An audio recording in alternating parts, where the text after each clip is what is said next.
This video is sponsored by V-Guard.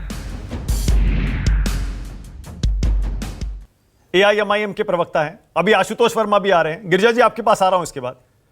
Danish Qureshi, क्या हो गया वहां तेलंगाना में? आप तो कह रहे थे फिर से आएंगे, सरकार बनाएंगे, बीजेपी को 5 राज्यों में हराएंगे। 3 राज्य बीजेपी जीत गई, 1 कांग्रेस जीत गई, आपको कुछ नहीं मिला। दानिश कुरैशी, देखिए, तीनों राज्यों में बीजेपी को हराएंगे का मतलब यह है कि जहां जहां हम लड़े हैं, पूरे तौर पे तो हम लड़े ही नहीं थे।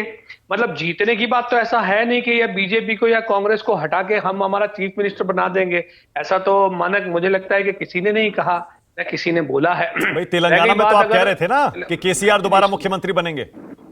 बिल्कुल हमारी उम्मीदें थी, लेकिन हमने जो हमारी जो सीटें थी वो बरकरार रखी, और मुझे लगता है कि वो भी इंपॉर्टेंट है। और आने वाले वक्त में La la la la la la la la la la la। Rahul तन के साथ मन को जगाओ V-Guard वाटर हीटर्स के संग। V-Guard दरअसल अब जो तेलंगाना में जो सर्कमस्टेंसेस बनने वाले हैं, आने वाले वक्त में आप देखिएगा किस तरीके से कांग्रेस वहां बढ़ती है, तो भारतीय जनता पार्टी कैसे अपलिफ्ट होती है वो भी देखिएगा। तो आप देखेंगे इसी उसमें, क्योंकि जहां जहां कांग्रेस सत्ता में आती है वहां वहां बीजेपी पीछे के बैकडोर से अंदर घुस मारती है। इस बार आप देखिए कांग्रेस ने जितनी सीटें में बढ़त हासिल की है, आप देखिए बीजेपी ने कितनी सीटें बढ़त बनाई। तो ये सारी चीजें अपने आप में है, जहां जहां कांग्रेस थी पक्ष में विपक्ष में, वहां वहां बीजेपी, ये चीजें आपके सामने है। और आने वाले दिनों में देखिए, सुनिए दानिश, आप कांग्रेस पर दोषारोपण करते रहिए, लेकिन आज के दिन ईमानदारी से दिल पर हाथ रखकर मान लीजिए ना कि देश के सबसे लोकप्रिय नेता नरेंद्र मोदी हैं और 2024 में उनको हराने का कोई चांस नहीं है, मान लीजिए। अच्छा, मुख्यमंत्री वहां भारतीय जनता पार्टी का आ गया तेलंगाना में, आप ये कह रहे हैं मानक भाई? मैं तो 4 राज्यों का नतीजा मिलाकर आपको दिखा रहा हूं, आप सिर्फ तेलंगाना पर बात कर रहे हैं और वहां भी आप कांग्रेस पार्टी को कोस रहे हैं।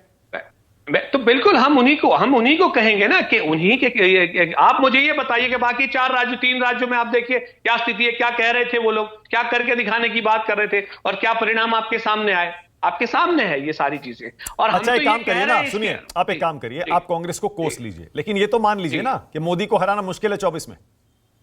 देखिए, मोदी को हराने के लिए जो असदुद्दीन ओवैसी साहब की जो स्ट्रेटेजी है वो साफ तौर पे कहते हैं कि अगर आप नरेंद्र मोदी के मुकाबले में अगर किसी को भी सामने फेस बनाने की कोशिश कर रहे हैं तो वो पॉसिबल नहीं है। पूरी 543 सीट पे हर एक कैंडिडेट को आपको वो बनाना पड़ेगा, तब जाकर रिजल्ट निकलेगा। यही तो लड़ाई हम लड़ रहे हैं। दरअसल इस वो जहनियत से जब तक कांग्रेस या और जो लोग भी हैं वो बाहर नहीं निकलते, तब तक मुझे लगता है यही हालात रहेंगे। मतलब आप ये कह रहे हैं 4 राज्यों के नतीजों से आज जो सबक निकला है, संदेश निकला है, वो कांग्रेस पार्टी के लिए यही निकला है कि स्थानीय पार्टियों से गठबंधन करे, उनको अपने साथ लेकर चले, तभी बीजेपी को हरा सकती है। बिल्कुल, तमाम लोगों को साथ लिए बिना मुझे लगता है कि ये पॉसिबिलिटी ही नहीं है, और इससे नुकसान होगा, फायदा तो होने से रहा। Okay. This video is sponsored by V-Guard.